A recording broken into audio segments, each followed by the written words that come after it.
So we recently posted a video where we trapped 3 boar hogs during the daytime, something we normally never do.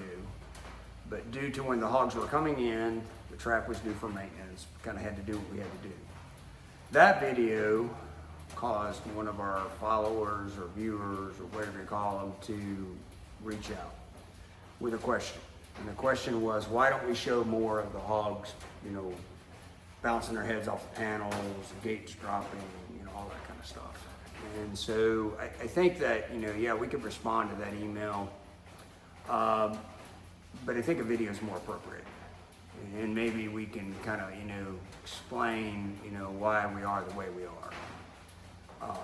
It's a quick story. I'll make it as quick as I can.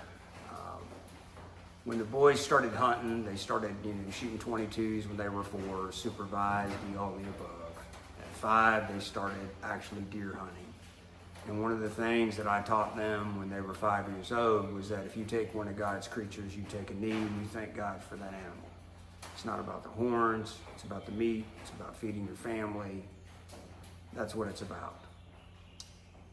In 2020, we took on a really big job, an 18,000 acre track. We were running 7 Jaeger Pros, 24/7, 365. When I talk about trapping a lot of hogs, it was a lot of hogs. In 8 months, we trapped 1,028 hogs. We were dropping 4 gates a night. It was very common for us to drop 4 gates at a night. When we first started on the property, the management of the property leaned us towards, hey, we want you to respond in the daytime, we don't want you here at night. And we're like, it's not really the way we work. But we went with it for a while. I can personally tell you that it is night and day. And that sounds funny, but it's true, it's night and day. The hog's behavior in the daytime is just absolutely crazy. And I remember one specific morning, it was just ugly. I mean, just ugly. And I got frustrated. I've got Zeb's 15 at the time, Wyatt's 13. I didn't lose my mind, nothing like that. I was just very frustrated with the hogs. And Zeb looked at me. Teaching moment, roles reversed. He looked at me and he said, Dad, it's still one of God's creatures. I was like, you're right. So you've heard me probably say it in the videos, is that, it's one of God's creatures, it just wasn't raised right. If it's raised right, it's a pig. If it's not raised right, it's a hog. That's the way I see it. I believe the devil created the hog and God created the pig for farmers to raise, and we can enjoy the meat and eat all the above. For us, we don't want to show that.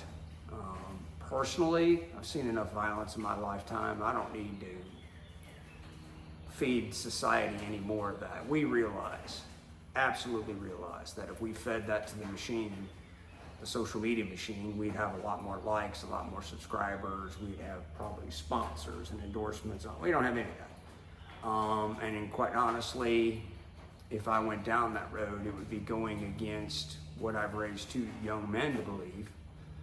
And it would go against everything that I believe. And to me, it would be selling my soul. That's just the way I see it. So we try to do as much educational videos as we can for people to understand what we're up against. So people outside the hog community in other parts of the world, country, are like, well, wait a second. That is a significant problem, and they're not stupid creatures. How do they combat that? And I'll tell you this, because I like to end everything on a good note. For over 10 years now, I go out west. I rock climb with a good friend of mine. She's a professional rock climber. I trust her with my life. And you may say, really? Well, I mean, if I'm counting on her knots that she ties, or she's belaying me, I do pretty much trust her with your life. Just a few weeks ago, I did a long climb with her. It took all morning to climb. We get to the top of this mountain. I guess that's what you call it. I don't know.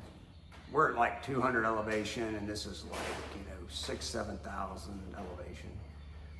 And we get to the top, and I looked at her and I said, hey, what's up with you and the vegan thing? She's a vegan. I've never asked. None of my business. She knows what I do for a living. She knows about my old job. She knows my family. And she said, it's about cruelty to animals. And I said, but you know what I do. She said, but you're not cruel about it. She said, you try to get to the traps as quick as you can. You try to take them out at night, and you do it as humanely as possible. And she said, and that's why I'm good with you. So, that's the answer to the question that was posed to us, is that, you know, we just don't want to put that out there. And to be honest, I don't understand why anybody does. We see the likes, what it generates, but I've never had anyone call me up and say, hey, send me videos of how durable your traps are. I want to see hogs smashing into them because that's what I'm looking for before I buy it.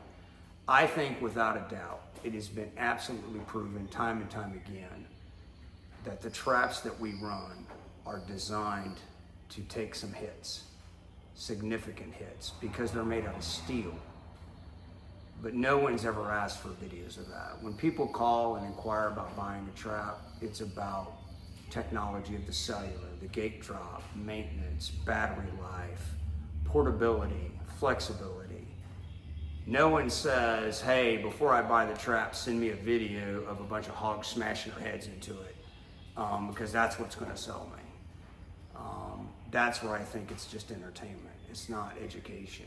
And until we jump on board, being everyone, with the educational aspect of trapping wild hogs, we're not going to convince all those people out there that haven't felt the pain of a wild hog to truly understand what our farmers and our landowners are up against. How we got started was the pain. It was, absolutely. We felt the pain from the hog. We felt the fear of the hog. And on the days that I'm dog-ass tired, 12 hairy ninja monkeys have beat me to death, that's what gets me out of bed, is to somehow reduce the amount of pain and fear in our customers. So they know that there's a guy or a family out there trying to minimize the amount of damage, but do it humanely. So I hope that answers everybody's question, at least that one person. We're going to keep on doing what we do, and we're going to keep doing it the way that we do it. And I hope you all have a great day. Love feedback and love questions.